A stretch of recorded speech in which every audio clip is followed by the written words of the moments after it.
Hello दोस्त, आज के वीडियो में हम बात करेंगे दो तीन चीज़ें। एक तो कैंडिडेट का कमेंट है, जॉन बनेगा जॉन। कह रहा है कि रेलवे लाइफ भी रेलवे की भाषा बोल रहा है।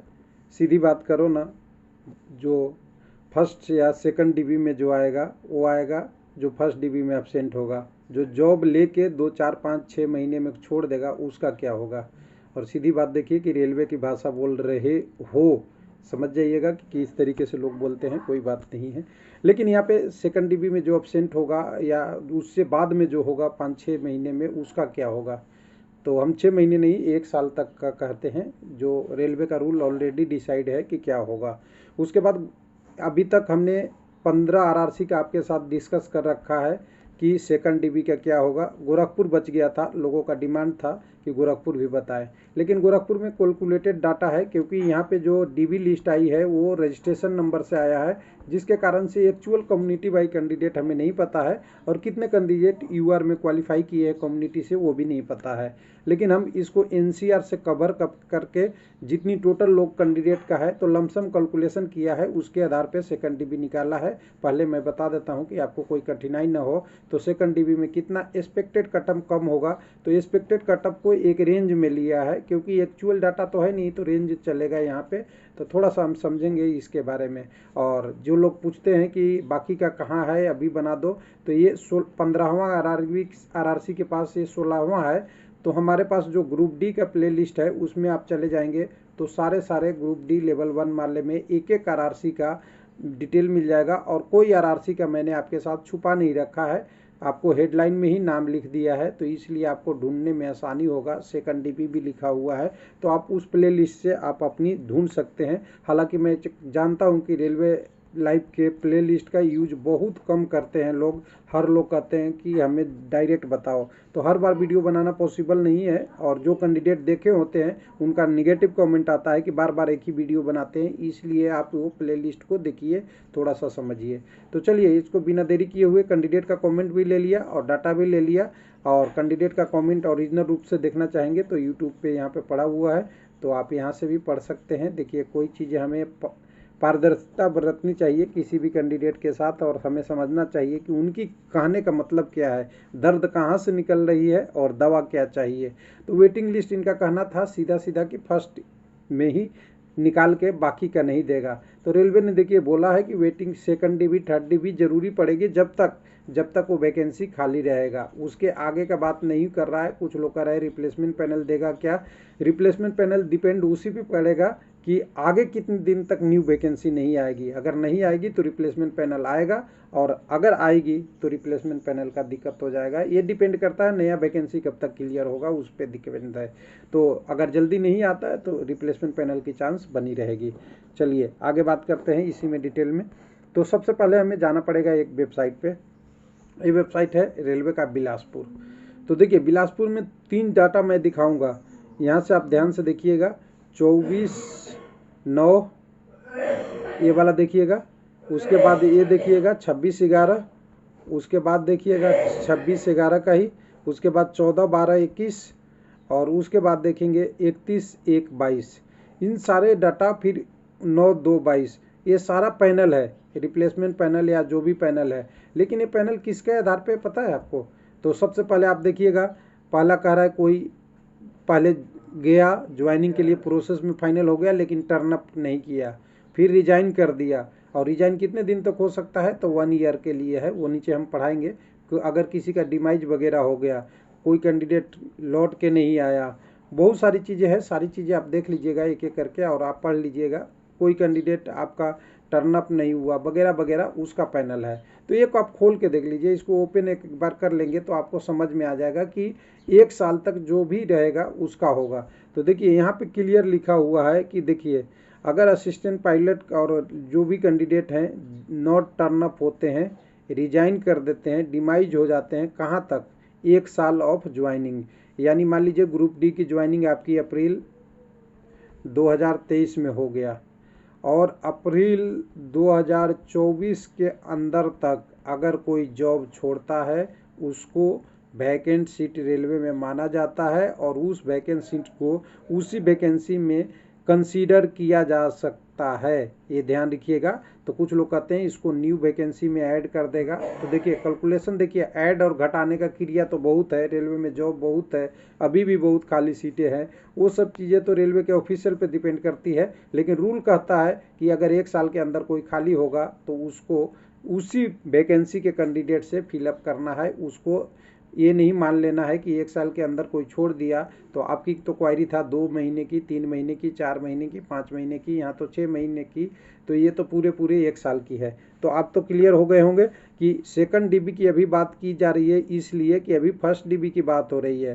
थर्ड डीबी भी आएगी, 4 डीबी भी आएगी और ज़रूरत पड़ेगी तो 5-6 डीबी भी आएगी, और उसका एग्जाम्पल देने की आपकी कोई ज़रूरत नहीं है। आप अपने आप एनटीपीसी का देख लीजिए, लेवल 6 का 6 डीबी दिख रहा है, कहीं 5 डीबी दिख रहा है। हालांकि 2 कैंडिडेट, 4 कैंडिडेट, 8 कैंडिडेट, 10 कैंडिडेट, यानी जितनी वैकेंसी है उसी के हिसाब से आ रही है। और एनटीपीसी में तो वैकेंसी कम थी, यहाँ लेवल ग्रुप डी में ज़्यादा है, तो यहाँ सेकंड डीबी भी आएगा, थर्ड डीबी भी आएगा, तो कैंडिडेट तो 20, 30, 40 तो हो ही जाएंगे। तो ये ध्यान रखिएगा। तो ये सब कहीं पेपर कटिंग चैनल देख के आके और इस चैनल पे उल्टा पुल्टा कमेंट ना करें।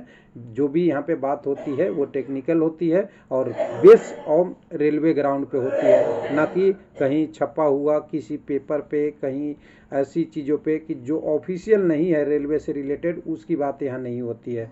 चलिए, उम्मीद है आपको इसका जवाब मिल गया होगा। गोरखपुर वाले बहुत इंतज़ार कर रहे होंगे। चलिए गोरखपुर वाले की बात कर लेते हैं। तो देखिए गोरखपुर का मैं पहले ही बात कर लिया हूँ कि जो भी हम डाटा यहाँ पे बात कर रहे हैं, आपको यहाँ पे हम कैलकुलेशन वैल्यू पे बात कर रहे हैं, ध्यान दीजिएगा। क्योंकि बाकी चीज़ें तो सही है, लेकिन हमारे पास कितने कैंडिडेट किस कम्युनिटी से क्वालिफाई किए हैं वो नहीं है, और कितने यूआर में किए हैं नहीं है, पहला चेतावनी। और दूसरा सीसीए का भी अलग से नहीं है, पीडब्ल्यूडी का नहीं है। लेकिन सीसीए पीडब्ल्यूडी को हम यहाँ से ले लिए हैं, मेकअप कर लिए हैं, क्योंकि जब डीबी में कैंडिडेट को बुलाया था तो पूरी वैकेंसी पे देखें तो बुलानी चाहिए थी इन्हें 12,000, लेकिन बुलाए थे 10,575। तो हमें पता है कि 1400 कुछ वैकेंसी को कम बुलाया है, यानी सीसीए को अगर यहाँ से 3 से डिवाइड कर दें तो करीब 477 कैंडिडेट सीसीए और पीडब्ल्यूडी क्वालिफाई किए हैं। इसी कैलकुलेशन के बेस पे आगे बढ़ेंगे।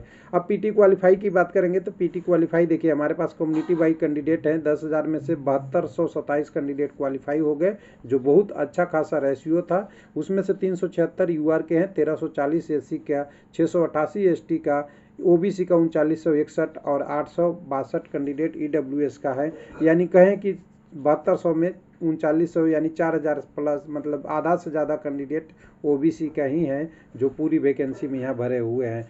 तो चलिए उसके बाद इनका जो कटअप गया था, कटअप हमें बढ़ा हुआ देखना पड़ेगा कि बढ़ा हुआ पे ही कैलकुलेशन करना है कि जितना बढ़ेगा उसी में तो पीटी क्वालिफाई कैंडिडेट हैं। तो 69 से 74 गया, यानी 5 नंबर यूआर का बढ़ा, 8 नंबर एससी का, 11 नंबर एसटी का बढ़ा है, यहाँ पे 6 नंबर यहाँ पे बढ़ा है आपका ओबीसी का, और 9 नंबर बढ़ा है आपका ईडब्ल्यूएस का, 9 साढ़े 9 नंबर। तो कटअप देखिए यहाँ पे अनयूजुअल रूप से बढ़ा हुआ है एसटी और ईडब्ल्यूएस का।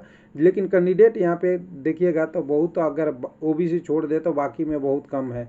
इसका परिणाम देखेंगे, कैलकुलेशन हम क्या करेंगे कि जितनी वैकेंसी है उस वैकेंसी को हम क्या करेंगे, उसमें से कुछ लोग कम कॉल किए गए हैं। 4202 वैकेंसी के अगेंस्ट 3964 लोग कॉल किए गए हैं। तो 3964 पे कैलकुलेशन है, तो हमें यूआर में 1530 लोग क्वालिफाई कर रहे हैं। और ये कैलकुलेशन एनसीआर के बेस पे है। देखिए इलाहाबाद एनसीआर वाला के बेस पे है, क्योंकि दोनों जोन एनईआर और एनसीआर दोनों एक ही तरह का है। दोनों कुछ यूपी में पड़ता है, कुछ आपका देखिएगा आसपास वाला एरिया में है जो एडजस्टेड राज्य है, इसलिए थोड़ा सा इसको हम एक ही तरीके से मान के चल रहे हैं। एनईआर का कुछ बंगाल वाले कोने में भी चला जाता है, कुछ उधर आपका बिहार वाले कोने में थोड़ा बहुत है, लेकिन हम जोन निर्धारित नहीं कर रहे हैं। लेकिन हम समझ रहे हैं कि यहाँ की डेमोग्राफी या यहाँ की जनसंख्या लगभग एक टाइप की होगी, थोड़ा बहुत चेंज होगा। तो 1530 कैंडिडेट को हमने यहाँ पे ले लिया यूआर में, और जो सीसीए वाले कैंडिडेट थे उसका हमने यहाँ के कैलकुलेशन कर लिया 477 का, जिसमें ओबीसी में सबसे ज़्यादा होंगे, 324 के आसपास रखा है।